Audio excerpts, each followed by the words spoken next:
वेगळ्या आणि खास महिला शिक्षकांसाठी आयोजित केलेल्या सहविचार सभेमध्ये आपल्याला ज्या मार्गदर्शन करणार आहेत त्या आदरणीय मेघा पानसरे मॅडम, तनुजा शिपूरकर मॅडम, आमच्या शिक्षण विभागाच्या अनेक उपक्रमामध्ये ज्यांचा आमच्या पाठीशी खंबीर ज्यांची साथ आहे ते या कॅम्पसचे डायरेक्टर आदरणीय गोलपे सर, त्यांच्यासारखेच मला जे एक नैतिक पाठबळ देत असतात ते आमचे मधुआप्पा, या तिन्ही संस्थांचे प्रमुख Devale madam, NG sir, Yelwade sir, उपस्थित सर्वच शिक्षिका भगिनींनो, थोडं तर अशा पद्धतीचे वेगळं सहविचार सभा का आयोजित करावीशी वाटली हे थोडक्यात सांगतो. कारण मॅडम, आम्ही समृद्ध शिक्षक अभियान चालवतो, त्याच्यामध्ये आम्ही सगळ्या विषयनिहाय शिक्षकांच्या समित्या तयार केल्या आणि त्या विषयातले जे एक्सपर्ट आहेत, विद्यापीठ स्तरावर काम करणारे किंवा अगदी राष्ट्रीय आंतरराष्ट्रीय पातळीवर सुद्धा काम करणारे लोक आहेत, तर ते शिक्षक, ते विचारवंत या आमच्या शिक्षकांच्या समोर आणून त्यांचं ज्ञान, कौशल्य आणि दृष्टिकोन ह्या तिन्हीमध्ये वाढ कशी करतील यासाठी आम्ही ती व्याख्यान आयोजित करत असतो की त्यांच्याकडून मोटिवेशन मिळावं आणि ज्ञान, कौशल्य आणि दृष्टिकोनात आमच्या शिक्षकांचा बदल व्हावा आणि या तालुक्यातील प्रत्येक वर्गात आजच्या युगाला साजेसं शिक्षण देणारा शिक्षक आमच्या या तालुक्यातील मुलांच्या समोर उभं राहावा, एवढ्या प्रामाणिक उद्देशानं आम्ही हे समृद्ध शिक्षक अभियान सुरू केले. आता त्याच्यातून थोडं हा वेगळं की फक्त महिला शिक्षकांसाठी का करावं, महिला दिन कसा साजरा करावा, त्यात कुठं फॅन्सी ड्रेस स्पर्धा घ्या, संगीत खुर्ची घ्या, असे काही बरेचसे उपक्रम केले होते. त्याच्यानंतर 8 मार्च झाला आणि झाल्यानंतर सुद्धा जे मी वर्तमानपत्रामध्ये बातम्या वाचल्या की वेगवेगळ्या ठिकाणी की त्या महिला दिनाला थोडं हे सगळ्या गोष्टीमुळे उत्सवाचं स्वरूप आलं. मुळात दिन जे साजरे केले जातात, अगदी 20 मार्चला चिमणी दिन साजरा केला आपण, आणि मॅडम आता तालुक्यात आम्ही सगळ्या शाळांच्या मध्ये उपक्रम घेतोय की प्रत्येक मुलगा चिमणीचं घरटं तयार करणार. हे का करतोय आपण, तर चिमण्या संकटात आहेत, तसं जे जे संकटात आहेत त्यांचे दिन साजरे केले जातात. ही जाणीव विसरली, महिला दिनाला ही जाणीव राहिली नाही. म्हणजे आम्ही आता सगळ्या संकटातून बाहेर पडलोय असं जर वाटत असेल तर खूप छानच आहे, पण परिस्थिती तशी आहे का की एक बधिरता आली आहे, मग आपल्याला की काही स्पष्ट सत्य दिसेना झालंय जे काय चाललंय ते, किंवा तेवढी आमची कुवत कमी झाली का विचार करायची. म्हणजे हेही तपासायला पाहिजे एकदा, असं मला नक्की वाटलं. आणि मग पहिल्यांदा नाव आठवलं मला, आणि आदरणीय गवस सर आणि आदरणीय नंदकुमार मोरे सर दोघांनी मला या दोघींची नावं सुचवली की ह्या पद्धतीचं चिंतन जर करायचं असेल तर या दोघीच खूप चांगल्या पद्धतीनं तुमच्या शिक्षकांना मार्गदर्शन करू शकतात. त्यामुळं असं म्हणतात की महिलांना स्तुती खूप आवडते. म्हणजे माझा अनुभव तसा नाही, कारण मी स्तुती कराल तर बायको आमची वेगळ्या नजरेने बघायला लागते. पण इथं स्तुती होणार नाही आहे, इथं काही परखड विचार तुम्हाला ऐकायला मिळतील की जेणेकरून चिंतन व्हावं की एक शिकलेली स्त्री कुटुंबात, समाजात, शाळेत जिथं जिथं वावरते तिनं कुठल्या भूमिकेतून वावरलं पाहिजे आणि तिथं काय काय विधायक बदल करण्यासाठी तिनं अजून काही गोष्टी आपल्या व्यक्तिमत्वामध्ये आणला पाहिजे. त्यासाठी काही परखड विचार या दोघींच्याकडून आपल्याला ऐकायला मिळण्याची शक्यता आहे. मॅडम आमच्या हे शिक्षक आहेत, खूप चांगले आहेत. म्हणजे अगदी इथं 3,000 पगार घेण्यापासून ते 1.5 लाख पगार घेणाऱ्यांच्या सहित आहेत. त्याच्यानंतर अगदी सहाय्यक शिक्षिकापासून प्राचार्याची धुरा सांभाळणारे आहेत. अगदी आमच्या, मला वाटतं परीट मॅडम दिसल्या मला, म्हणजे पंचायत समितीच्या सभापतीची धुरा सांभाळणाऱ्या पण आहेत. म्हणजे राजकारणात, समाजकारणात सगळीकडे वावरल्या अशा वेगवेगळ्या घटकातल्या शिक्षिकेत आहेत. शिष्यवृत्तीला गेल्या वर्षी आम्ही राज्यात प्रथम आलो, तर त्याच्यामध्ये सगळ्यात योगदान हे आमच्या शिक्षिकांचं आहे.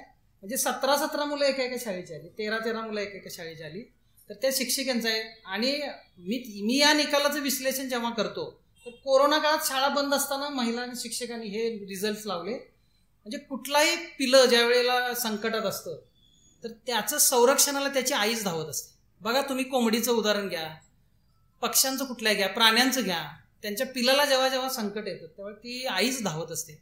नक्की ह्या कोरोना काळात मुलांचं शिक्षण ज्यावेळेला संकटात आलं तर थोडंसं मी बायोलॉजिकली ह्याच्याकडे बघतो की हे जेनेटिकली आहे स्त्रियांच्यामध्ये, आणि ती या काळजीतून खूप चांगलं. आमच्या सारिका पाटील, कविता चोगले मॅडम आहेत, अनेक शिक्षक आहेत, मी नावं घेत नाही, पण घरी मुलांना शिकवलं त्यांनी बोलून.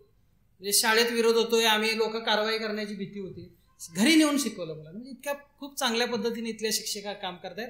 आणि नक्की आज तुम्ही जे सांगणार आहे ते विचार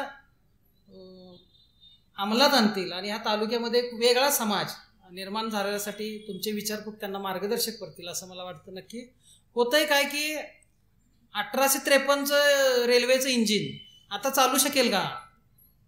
नाही चालत. अगदी 4-5 वर्षापूर्वीचं मोबाईलचं मॉडेल आपण विकत घेऊ का? 1 वर्षापूर्वीचं घेत नाही किंवा 6 महिन्यापूर्वीचं पण घेत नाही. म्हणजे टेक्नॉलॉजी आपल्याला लेटेस्ट लागते. पण 1,500-2 हजार वर्षापूर्वीचा मर्यायचा गाडा आज पण आपण फिरवत आहे गावात नाही आमच्या.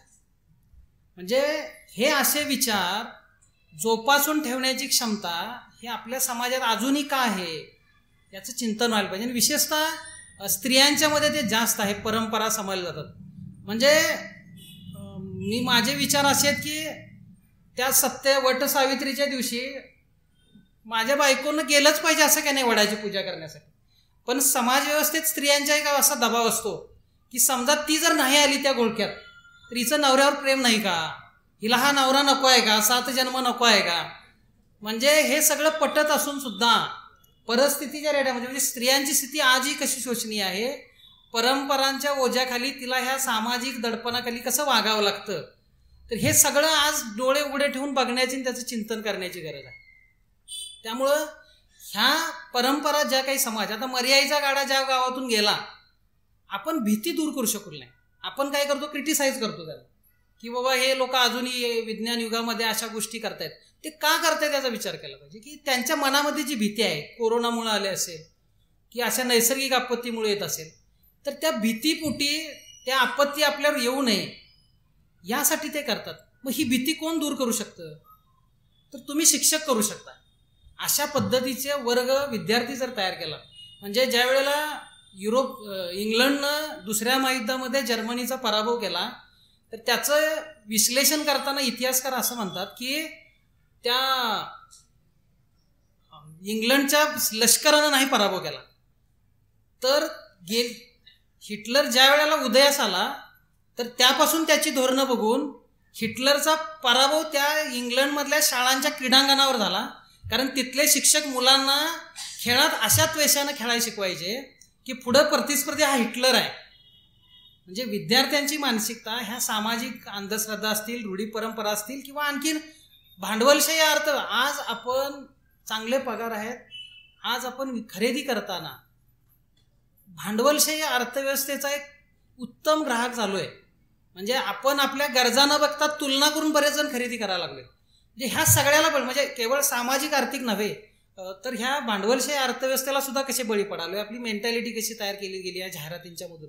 ह्या सगळ्याबद्दल एक व्यापक समाजभान आपल्याला यावं, आपलं एक आत्मभान जागं व्हावं. आणि याच्यातून तुमच्या वर्गासमोर जी निष्पाप मुलं आहे, जी ह्या देशाचा भावी आधार आहेत, तीच खूप सक्षम ह्या देशाला विज्ञान युगाकडे कुठल्याही बुरसटलेल्या परंपरा सोडून खूप चांगलं उज्ज्वल भविष्य देणाऱ्याकडे घेऊन जातील अशी माणसं आपले विद्यार्थी घडवायचे. मॅडमांची अपेक्षा आहे की आता स्त्री रणरागिणी झाली पाहिजे आणि अशा वाईट हेतूनच जो कोण पुरुष बघेल असं काही करण्याचा प्रयत्न केले तर त्याला ते कराटेच्या वगैरे आयुधांनी त्याला अगदी लोळवला पाहिजे. थोडंसं हे कशासारखं आहे की जगभर म्हणजे आता ज्यावेळी बॉम्बस्फोट होतात, चोऱ्या होतात, त्यावेळी CCTV कॅमेरा बसवा असं म्हणतात. मला सांगा, चोरीची वृत्ती कमी येण्यावर काम केलं पाहिजे काय कॅमेरे बसवण्यावर काम केलं पाहिजे? म्हणजे आमच्या बऱ्याचशा शाळेतली पण CCTV बसवा म्हणतात. अरे शिक्षक जर काम डिवोशनली करत असेल तर CCTVची काय गरज आहे, बायोमेट्रिकची काय गरज आहे? म्हणजे मी ह्या विचाराचा आहे मॅडम. आपण माणसांचे हृदय मनपरिवर्तन करूया. की जे विद्यार्थी, जे पुरुष मंडळी मध्ये मॅडमनी विषय अश्लीलतेचा काढला की कपड्यावर अश्लीलता आहे, तर रंदो कर्वे म्हणून महर्षी कर्वे त्यांचे चिरंजीव, त्यांचं एक समाज स्वास्थ्य नावाचं मासिक होतं, तर त्याच्यावर हेडलाईनच लिहिलेली असायची की अश्लीलता ही स्त्रीमध्ये नसते तर ती बघणाऱ्याच्या नजरेत असते. म्हणजे दोषी आम्ही पुरुष आहे, कपडे तुमचे दोषी नाही आहेत. पण पुरुष प्रधान संस्कृतीमध्ये आम्ही दोष आमच्याकडे घेत नाही, तुम्हाला द्यायचा, तुमच्या कपड्यांना दोष द्यायचा. म्हणजे हा आमचा नीचपणा, हलकटपणा आहे पुरुषांचा सगळ्या. तर हे मान्य करण्या इतका प्रांजळपणा पुरुषांच्या मध्ये येतील अशी घरात पती मुलं तयार करूया. तर तिकडं कराटेपेक्षा तिथं जास्त काम करणं असं मला मॅडम गरजेचं असतं. कराटे हे आहेच सोय, पण ते इमर्जन्सीमध्ये जर वृत्ती अशी तयार केली आपण आपल्या विद्यार्थ्यांची, आपल्या घरातल्या पुरुषांची, तर नक्की यामध्ये नक्की फरक पडेल. स्त्री म्हणून जे एक आत्मभान यायला पाहिजे याच्यात एक पुस्तक रेकमेंड करेन. मागे पण काही बोलताना मी तुम्हालाही सांगितलेलं आहे की सिमोन दी बेव्हर म्हणून एक फ्रेंच लेखिका आहे, तर हिचं हे द सेकंड सेक्स याचा अनुवाद करुणा गोखले यांनी केलेला आहे. पद्मगंधा प्रकाशनचं हे पुस्तक आहे. तर माझी अशी अपेक्षा राहील की आपण बऱ्यापैकी जे पगार घेणारे लोक इथं आहेत, जवळजवळ 90% तरी, जरी खाजगी शाळेतील काही शिक्षिका आमच्या सोडल्या तर एक साडी 600 रुपये कमी किमतीची आहे. 10% लेस पण करतात, काही ठिकाणी 20% लेस पण करतात, म्हणजे 550 ते 500ला मिळून जाईल तुम्हाला. तर एक साडी थोडीशी कमी किमतीची घ्या, 600 रुपयाची, पण हे पुस्तक जरूर घ्या आणि एकदा हे जरूर वाचा. आणि वाचत असताना शेजारी एक चांगली वही घ्या आणि पेन घ्या. ह्याच्यात जी जी वाक्य आवडतील तुम्हाला ती त्या वहीत लिहा. तुम्हाला सांगतो मी, तुमचं स्वतःकडे बघायचा दृष्टिकोन बदलून जाईल एक स्त्री म्हणून. नक्की 1949ला लिहिलेलं हे पुस्तक आहे. आज 2022 चालू आहे. 70-72 वर्षानंतर सुद्धा या पुस्तकाची आवश्यकता, उपयुक्तता थोडीही कमी झालेली नाही. जगभर स्त्रीवादाचं बायबल, कुराण, गीता समजलं जाणार हे पुस्तक आहे. त्यामुळे नक्की माझी तुम्हाला विनंती आणि आव्हान राहील, आणि फक्त या पुस्तक खरेदी केल्यानंतर तुमचा एक सेल्फी मला पाठवावा अशी एक विनंती. या दृष्टीनं आजची ही दोन्ही व्याख्यानं आपल्याला खूप मार्गदर्शनपर ठरणार आहेत. नक्की आपण सर्वजण वेळेत आलात त्याबद्दल मी आपलं मनापासून आभार मानतो, आणि दोन्ही वक्त्या याही आल्यात त्याबद्दल त्यांचंही मनापासून ऋण व्यक्त करतो. आप्पा गोलपे सर, तुमच्याही ऋणात राहणंच मी पसंत करेन, आणि पुढील कार्यक्रमाला त्यांनी सुरुवात करा अशी विनंती करून थांबतो. जय हिंद, जय महाराष्ट्र. धन्यवाद.